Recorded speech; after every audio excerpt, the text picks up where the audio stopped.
I've got some slides prepared, and we've got a demonstration that we're going to be giving today in Mozilla Hubs. And so let me go ahead and share the agenda, and then we'll introduce ourselves as the presenters here. In today's session, we're going to be talking about engaging learners with Mozilla Hubs. You'll learn about Mozilla Hubs and what it is and what you can do with it with your students. So we've got some brief introductions to get through. We've developed a resource website that I'd like to just quickly give you a quick tour of. And then I have a slide presentation here to go through and share an overview of Mozilla Hubs, the tools and features that are available to you. Then we're going to jump into Mozilla Hubs, at least the presenters are today, and we're going to give you a live demo of some learner activities that you can do in Hubs, give you some ideas.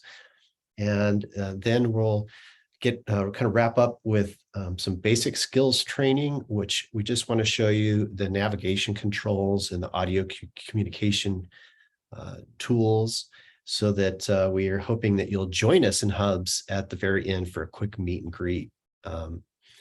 We do have a little bit of time for Q&A at the end if there are questions. But also, we encourage you to type your questions in the chat. I've got Bruce and Monica here, and they're going to be able to help answer questions as we go along. So let's get started. Let's do some introductions. First, I'll introduce myself. So I'm Sage Freeman, and I'm an instructional media specialist. I work at Chemeketa Community College, and that's in Salem, Oregon. And I've been attending Northwest eLearn Conference for quite a number of years now, so I'm excited to be here. Monica, do you want to introduce yourself? Yes, hello everybody. I'm Monica Marlo Martinez Gallagher. I work at Portland Community College as an Imagineer or immersive education engineer, and I've been working in immersive worlds since about 2005 for education. So this is our next open space I'm excited to work with my peers in. So I'll pass the baton over to one of them, Bruce. Oh, thanks, Monica and Sage. My name is Bruce Wolcott. I'm at Bellevue College in Bellevue, Washington. This is my 25th year of teaching there. I've been involved in the past 5 years with developing the XR lab, committed to the use of expanded technologies for teaching and learning. And we've had the good fortune to have the support of the school for that. So I got involved with this particular group with Sage and Monica, and they're great people to work with. And so I'm happy to be here. Yeah, thank you both. We get together monthly in what we call our Hubs Club. And so it gives us an opportunity to share ideas and the work that we've been doing with this immersive collaboration platform. As Bruce mentioned, he works in the XR lab, and that stands for extended reality, which covers things like mixed reality, virtual reality. And so we'll be telling you a little bit more about how Hubs can be used in a virtual reality headset, as well as other devices. And so let's just start out by sharing an overview of Mozilla Hubs. I do want to ask, though, if you're in Zoom and if you could just give me a quick thumbs up if you've used Hubs or know about Hubs. And that would be in the reactions.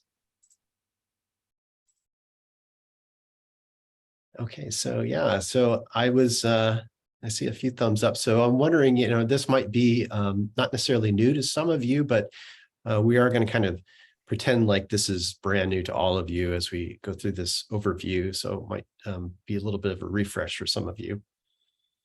So Hubs, what is Hubs by Mozilla? So it's a virtual collaboration platform. It works in your web browser. There's no software that you need to download or install on your computer. And it's made by Mozilla, which is the same company that makes Firefox. And Hubs is the platform where you can meet with others. I often compare it to like a Zoom video conference. You can do a lot of the same things in Hubs that you can do in Zoom. We'll show you some of those things, but you'll be able to talk, share your video camera. You'll be able to chat, but there's a lot more that you can do because it's a 3D immersive environment. And there's also some other aspects to Hubs. There's a web-based editor. It's called Spoke. And so with Spoke, you can customize your Mozilla Hubs rooms, or you can create rooms of your own. And Hubs does support Creative Commons open licensing. So that's good news, because as educators, that means that we can remix scenes and assets from others, and there's opportunities to give attribution. So there are scenes already available to you. And actually, I realized that I'm getting a little out of order. So I wanted to start with letting you all know that we have designed this resource website that we're going to share with you at the end of this session. It's also in our session details. And on this website, you'll see that there'll be a button here to join us in Hubs at the end of this presentation. We've got some resources here that we've added. So for example, there are getting started tutorials to help you with some of those navigation features, how to join a room, for example, how to use the microphone and chat features. But we're going to demonstrate those today. So this is just a resource for you after this workshop. We also have some learner activities that we're going to be sharing with you to give you some ideas of how you can use Hubs with your students. And so we'll be demonstrating those here after we go through the overview.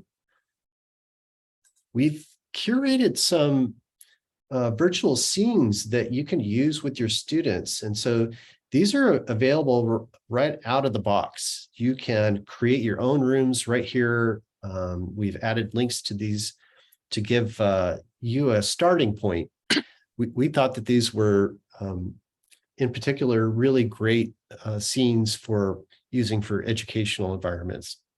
So it might be a classroom or a campus, a school environment, a gallery, a commons area, and an event hall. But there are many, many more scenes that you can be using in Hubs, and we'll tell you more about that.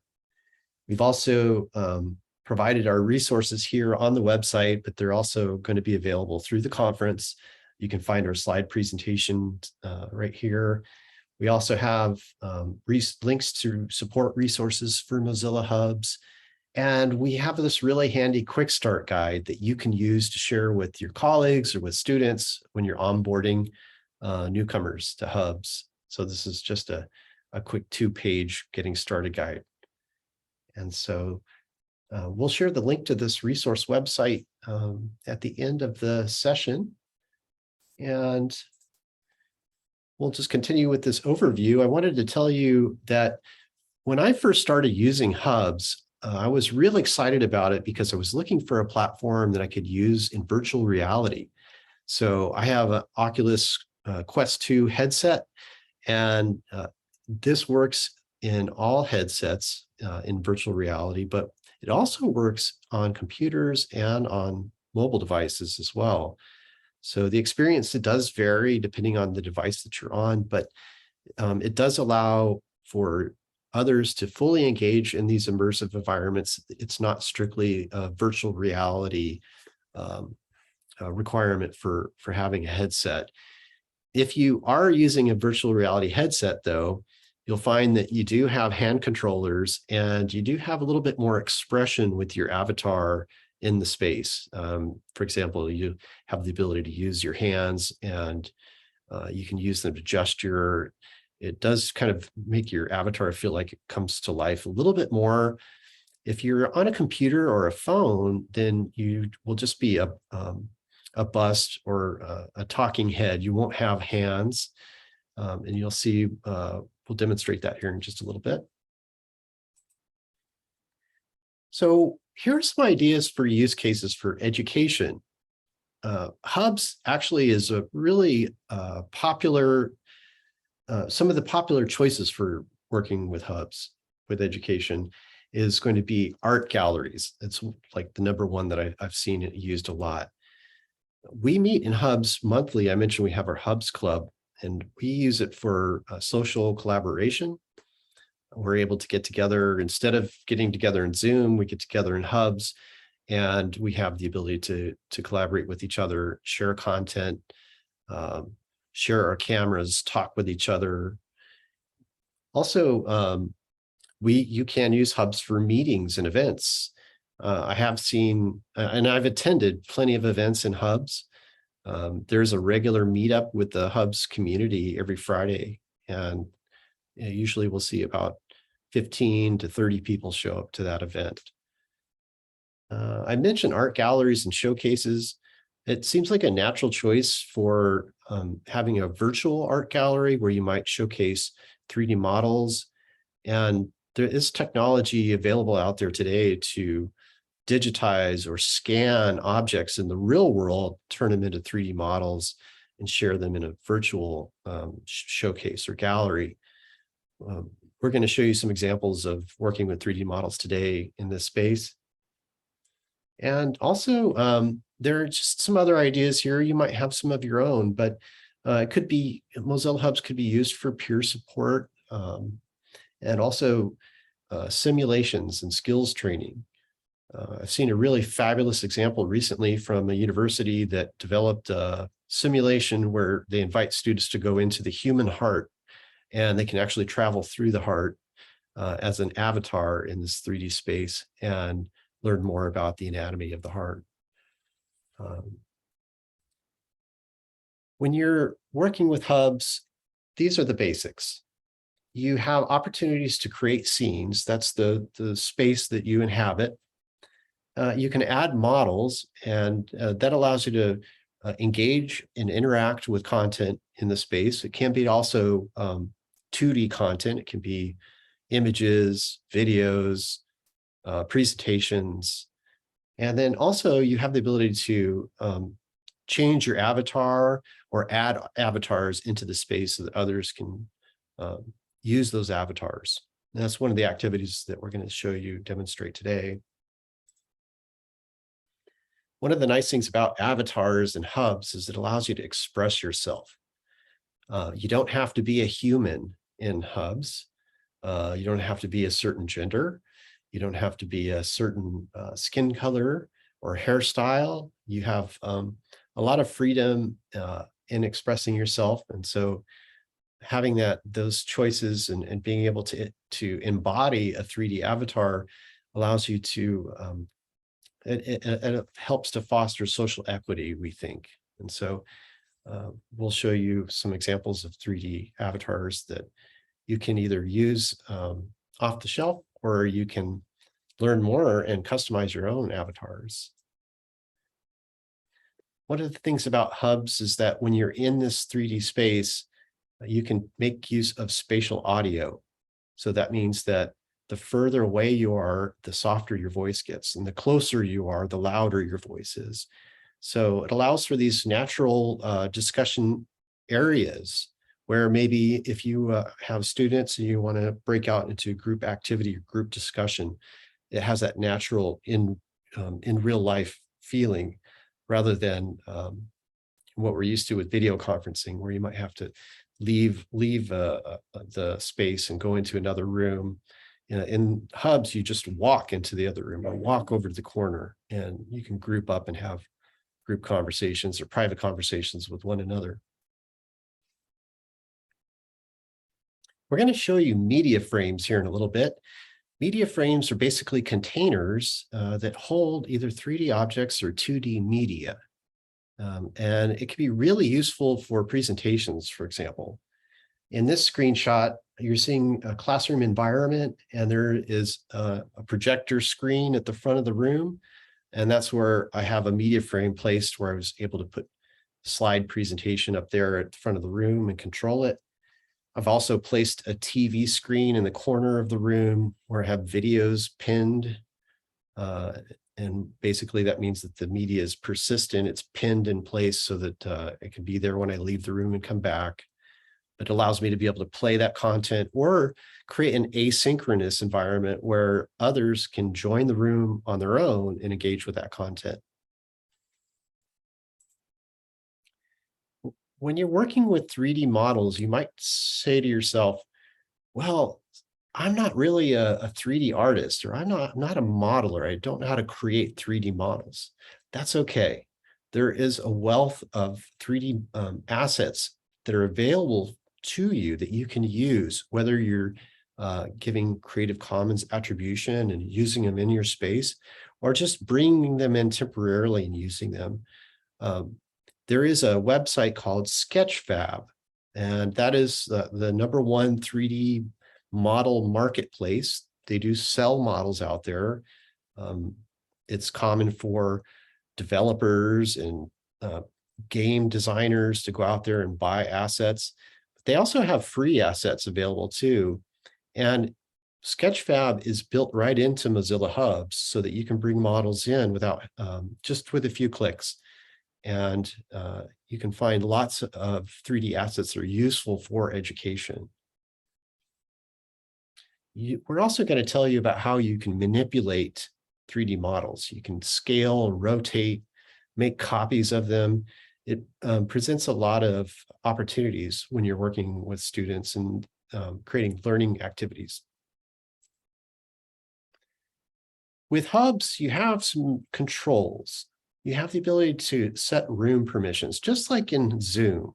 You'll have the ability to control who can do what in the room, how many people can join the room. And so hopefully that just gives you some sense of relief, knowing that there are controls for instructors to be able to have some classroom management. And that might include managing students or participants in your room. I've never had to do this. I don't think I've ever seen anybody have to kick somebody out of the Mozilla Hubs room, but there are permissions for you to be able to do that if necessary. The thing about Mozilla Hubs, though, is that you create these spaces and then you share the link to the space with the attendees, with the students. And so you have the ability to lock the room. These are not public rooms where anybody can discover them. It's really more of a private room that you create, and you invite your students or others into it. We'll tell you more about the privacy around Mozilla Hubs, but you should know that students do not need to provide any information in order to participate in a Hubs room. They don't need an account. They don't have to download anything. They don't have to provide any information other than just maybe putting their name in there so that you can identify who they are when they're in the room. You'll also have the ability to adjust the volume of users. So remember, I mentioned there's spatial audio. Maybe somebody's microphone is not loud enough, or they're a soft speaker. You'd be able to turn them up or turn them down. And there's tools to promote others to moderators. So if you have teaching assistants, or you've got others where you need some help in moderating your event, you can promote them to moderators and they'll have similar controls. It's really beneficial to create a Hubs account. Remember, I mentioned that students don't have to create an account, and really neither do instructors. But if you want to really get the full benefit of Hubs, you want to create an account. Hubs is free. There's no cost for Hubs. And so all you need to do is provide an email address, and you'll get a link back that you can click on to create your account. That's the only information that you have to provide in order to create an account. It's just an email address. And if you do create an account, you'll have these additional features. You'll be able to favorite rooms so that you can keep track of the rooms that you like using. You'll be able to access those room settings, as I talked about, moderate users, and also create those custom avatars so you can start to build a collection of your own avatars. I do want to let you know that Hubs is free, but there's not a lot of support for it. So we view this as an emergent technology. This is really kind of an innovative tool that is still up and coming. So I do have a report card to share with you here at the end to let you know about some of the pros and cons of Hubs. But just know that if you're looking for support, you're going to have to rely on the user community. much of the support is available through Discord, and you may or may not know what Discord is, or maybe you're not sure about whether Discord is a place for you, but just know that the Hubs community is thriving in Discord, and it's a great place to go and ask questions and get help. And if that's all you do in Discord, that's a great place to seek support besides the Hubs website and the resources that we're going to share with you today. So let's hop on over to our demo, if I can. I'm going to go ahead and show you here. We're in Hubs. I'm going to reload the page so you can see me entering the room here. Remember, I said that you don't have to download anything. All you need to do is go to hubs.mozilla.com.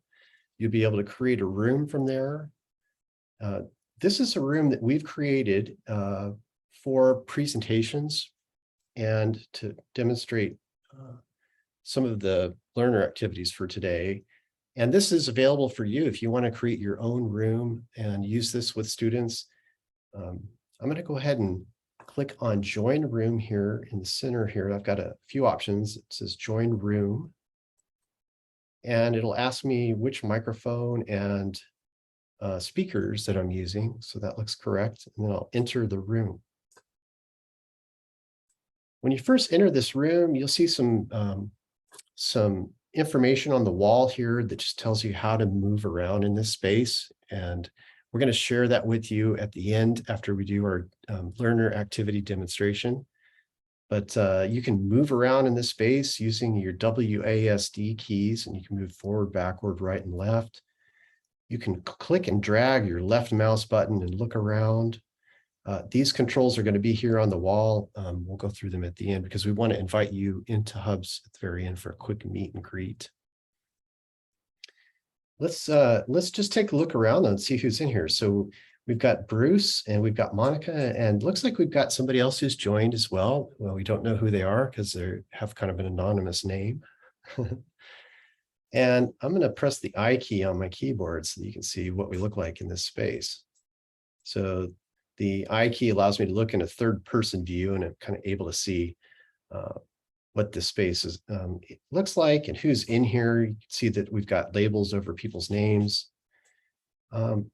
First thing I want to do is walk over to the wall here. I'm going to tell you about some ideas for activities that you could do in Hubs. And so the first one is that you can share content. So I've got this content right here. I'm going to go ahead and get rid of it for a minute. Now, I've created this space so that it makes it easy for people to use it. I put these kind of markers up on the wall to let you know that you can place content in these spaces. So those are the media frames that I was telling you about, where the content snaps into that container. It can be a 2D or 3D content. And in Hubs, you won't be able to upload PowerPoint presentations, but you can save your PowerPoints as PDF files. And Hubs does work with PDF files. And so what I'm going to do is I'm going to click on the place button here at the bottom, and I'm going to choose upload here to upload that file from my computer. And I've got this presentation here as this PDF that I was just using. Go ahead and add it here, and you can see that it'll snap into place when I place it into the media frame. I'm also able to hover over the PDF, and I can navigate the controls here. I'm going to press the space bar, and I can get these additional controls while I'm hovering over it. And I'll pin the presentation into place. And so that means that the presentation is going to stay in place. I'm going to turn my audio down here so I don't hear. And it looks like we got some people with their mics on in here. There we go. So you can see now I'm able to kind of control that.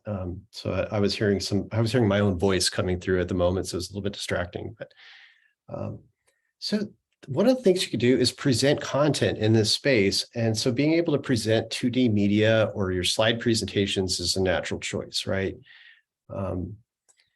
Another thing that you can do here is you can use the pen tools in Mozilla Hubs, and you can use it for whiteboard activities or for annotation. So I'm going to unpin this, and I've got an example here to upload. So here in my props, I've got a graph. Put that into place. And then I can also either add text to the space, or in this case, I've got an example here where I'm going to put a graph equation, and I'll just put it up here above. Now, I'm not a math instructor, but hopefully this gives you some idea of how you can use this, these pen tools. So you press the P key on your keyboard to bring up the pen tool. And this is where I'd ask like Bruce and Monica to maybe help me with this demonstration. So I would ask you to try to graph this equation on the whiteboard. And looks like we're all using the same color. So I'm going to change the color here. So maybe I would be, let's say, green. And we have the ability all to annotate here, just like in Zoom on a whiteboard, how students can annotate on the whiteboard in Zoom. There are controls to undo. So if you do a Control Z or Command Z on your keyboard, you can quickly undo. You can also press the space bar and delete these markings as well as needed. If I was in a virtual reality headset, I would be able to use my hands and actually write on the whiteboard with my hands. So you have a lot more dexterity when using a virtual reality headset compared to using a mouse on a computer. And so I have seen some instruction using handwritten instruction with virtual reality headsets. Most of the time, what I see is just these kind of crude markup types of activities. So that's the whiteboard tool. The next thing I want to tell you about is sharing a web camera or sharing your computer screen. So I can click on the share button in the lower part of my screen here where my toolbar is, and it'll ask me if I want to share my camera or my screen. I'm going to share my camera, and I can place it right into the media frame there. And what's really nice about this is that you have that in real life presence. So as an instructor, you have the ability to have that instructor presence in the space. So we've used Hubs, for example, with a first year experience class with students where they come into this space in small groups. They do group presentations with the instructor, and the instructor I've seen place their video camera up onto the wall so that the students feel comfortable, that they have some connection with the instructor, and adds that presence there. Bruce, I don't know if you want to share your camera, or Monica, but you have the ability to share your camera as well.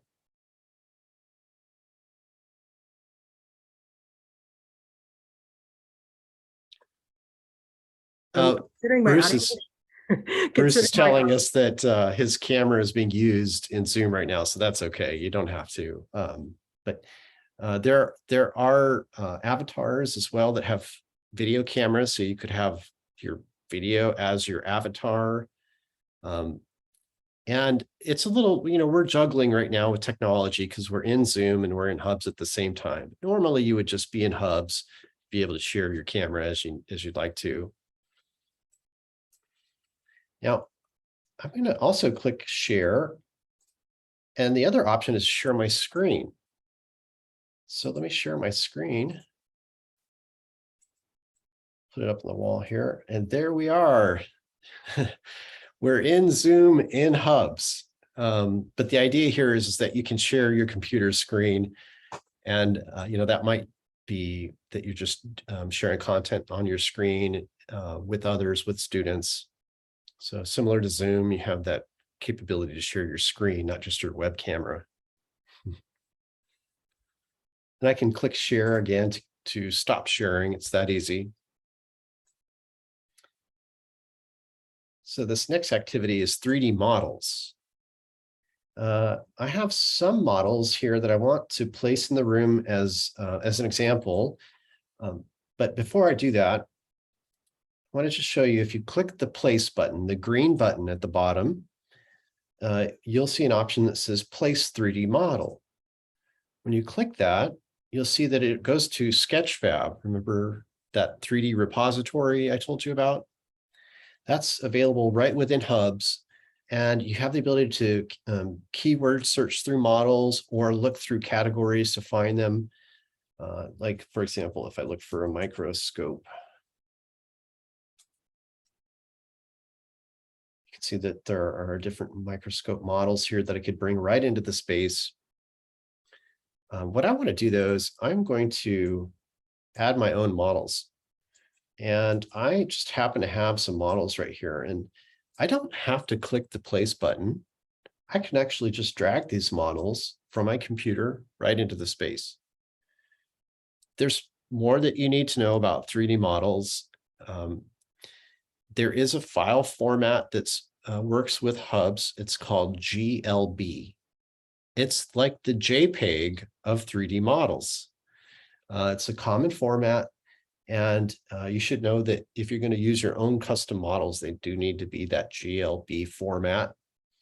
But I have some models here. So here is some solar system examples. I'm going to place this in the room.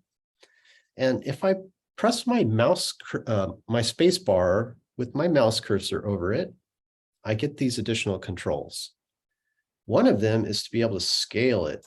I can scale it really large, for example. I can also rotate. And then I also can make a copy. So that might be something that you would do with students, for example, is you might have models in the room. You might ask them to manipulate the models and interact with them, make copies of them. And let's add a few more here. So I've got Mercury. And these models are not to the right scale, by the way, when I drop them in. You'll see that. So I believe Mercury is going to be much smaller. It's a pretty small planet, right? Here's Earth. So in this activity, I might invite students to place them in the right position and orientation and scale them to the right scale. So let's say that, let's bring the sun here and let's see, I think these might be named wrong because that looks like Venus and this one looks like Mercury. Place these in the right order here. And then you might invite students to walk around these models and inspect them. Press the I key so you can see what we look like in this space with these models.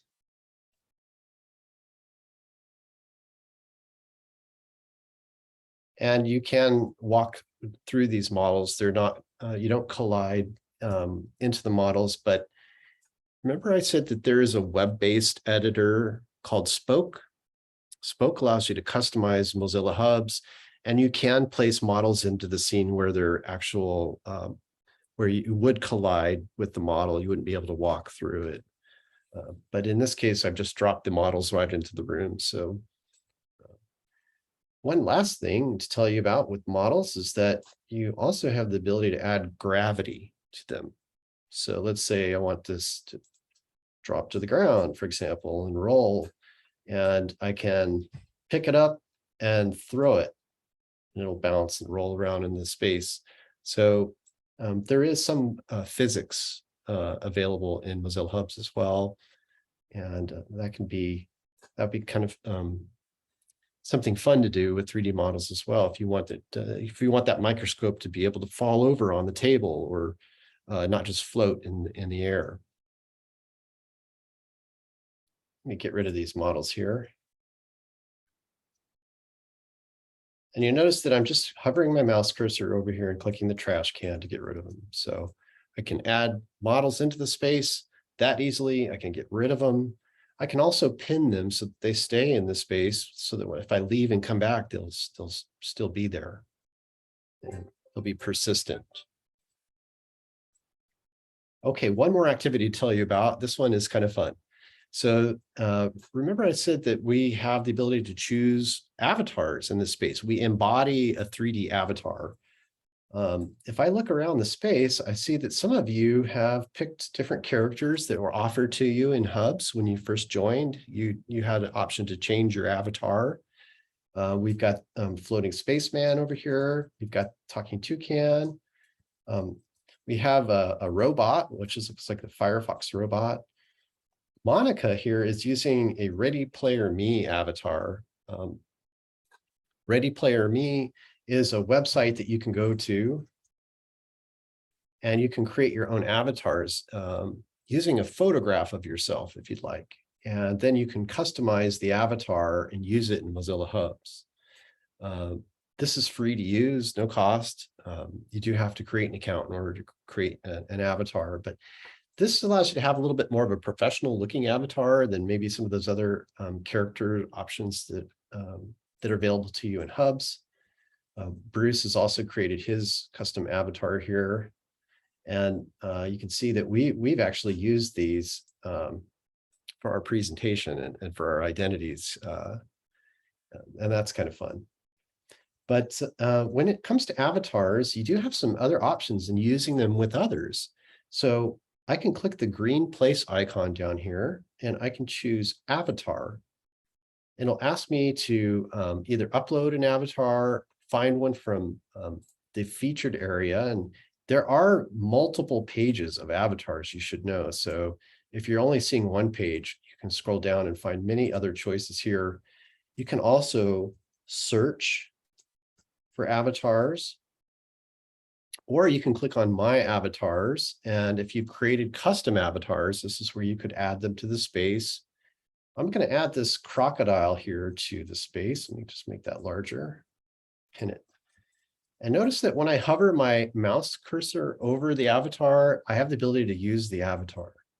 So I'd like to invite all of you in the room here to come on over and try on this crocodile avatar. Just click on Use Avatar. And let's see if we get some crocodiles. All right, so I see some of you changed already.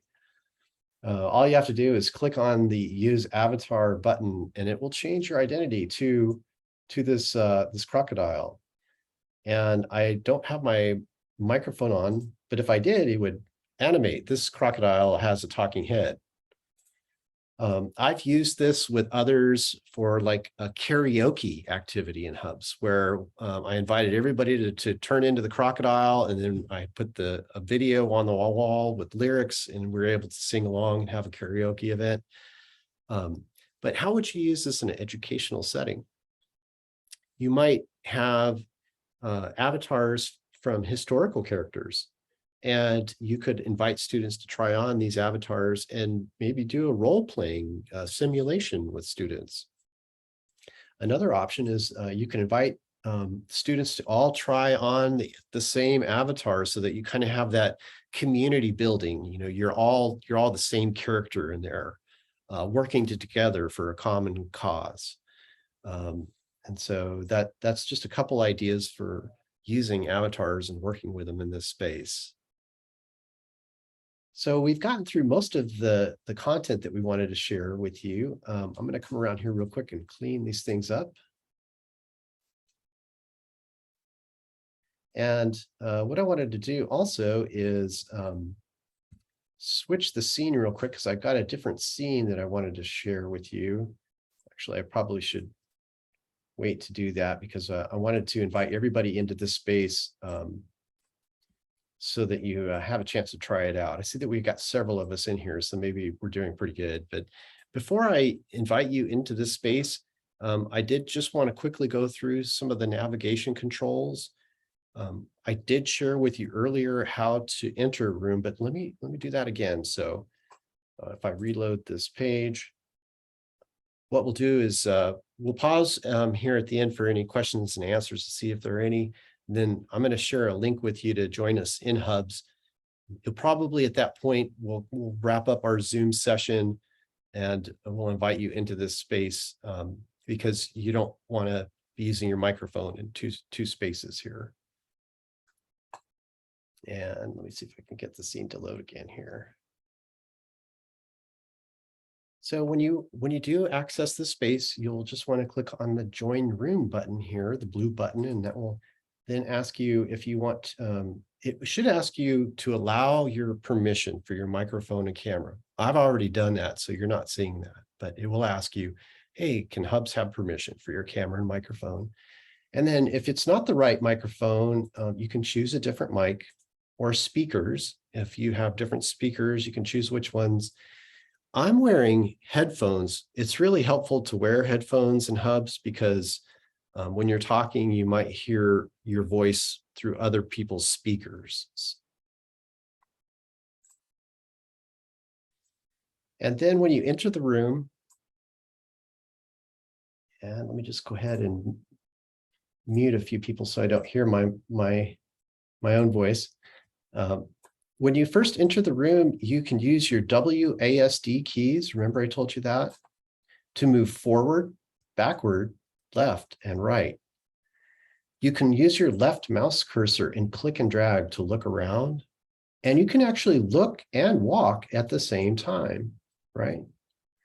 Now, if you're just getting used to Hubs for the first time, you may also just use the Q and it's the Q and E keys right here, right? To turn left or turn right. You can also right click and teleport on the ground. It'll show a green spot on the ground that you can jump to and teleport to. So that's the right click. And then also you'll be able to communicate with others by turning on your microphone. You just click on the microphone and that will mute or unmute your microphone. You don't need to turn on your web camera, but you're welcome to. I showed you that was the purple share button if you want to share your camera. And then there is a blue chat button right here. You can click on the blue chat button and you can chat with others. You'll see the chat on the sidebar to the right. Those are really just the basics to help get you started. And remember, I said that we've got this information on our site here that we've created. So everything that I just covered and more is going to be available to you after the conference. You want to learn more about Hubs and maybe create some rooms of your own as you're getting started with this technology. Before I do invite everybody over, I got one last thing to tell you about, and that is I said I had a report card for Hubs. So place this here. I'm going to place this PDF in this media frame. Let's go to the very end. Okay. So Hubs is not fully accessible. I know that's important. So remember I said that it's an emergent technology. Well, you should know that I gave Hubs 3 stars because they are working towards this, and that I do believe that they will become fully accessible in the near future. But if you're going to use Hubs with students, it's really important that you know your students' needs and are able to accommodate them. It's not recommended to use with screen readers. Also, Hubs is very private. So remember I said the students do not need accounts. They don't have to provide any personal information. But if they do want to create an account so they can do all those things that I mentioned, it's not necessary. They can just join the room. They don't need an account to do that. But all you need to do is provide an email address to create an account with Hubs. Hubs is not very reliable. Remember I said that there's not a lot of support out there. So if something goes wrong, you don't have a lot of help to fall back onto. When I say it's not reliable, I mean, it does work all the time. We've been using Hubs for a couple of years now, if not longer. So it is reliable in the sense that It generally works. It's not, doesn't go down, it isn't broken often, but there are bugs, and it is open source software, so it's free to use, but something to consider anyway. And I see that somebody's navigating my slides, so just so you know, I'm not the only one in control of that. Anybody can navigate those slides. Hubs is not really easy to use. I think it is, but that's because I play video games and I know these keyboard controls, and I'm used to moving around in 3D space. But students and others may have never used these WASD keys to move around. And my experience, though, with students so far is that they do quickly learn the controls. It's not that difficult. And of course, Hubs is free, so there's no cost involved there. But full disclosure, so I just wanted to share that information with you. I think now is a good time for us to kind of get close to wrapping up our Zoom session. Does anybody have questions at this point that maybe they didn't get answered in the chat, or you'd like to unmute your microphone or raise your hand and ask some questions? Feel free to. Sage, I have one quick question. I heard there was going to be an update coming soon for Mozilla Hubs. Do you have any information about that? Yes, so I know that Hubs is updated all the time. You can find out those updates on that Discord community. It does require that you have to sign up for a Discord account in order to get into that community to access that information. But there are updates applied all the time, and usually you won't be notified about it. You'll just discover these features as you go in. Oh, this just happened when I was going into Mozilla Hubs. They had a notice on the top of the screen that said this is coming in Firefox, that a new keep tabs of brand new developments happening in Hubs. So I thought maybe that was more unusual than just an upgrade. This was a generational update or something. Yeah, it might be, Bruce. And I'll admit I haven't seen that notice. And so maybe it's because I'm using Chrome and not Firefox too. I'm not sure. Maybe. I just saw it last night, so it's maybe just brand new. Well, so let me put the link here to our website. I'm going to put it in the Zoom chat,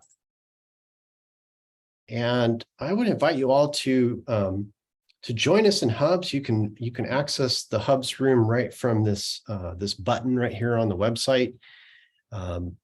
And if I think what we should probably do at this point is wrap up with any questions, and then we'll invite people to leave Zoom and meet us over in Hubs, and we'll do a quick meet and greet over there.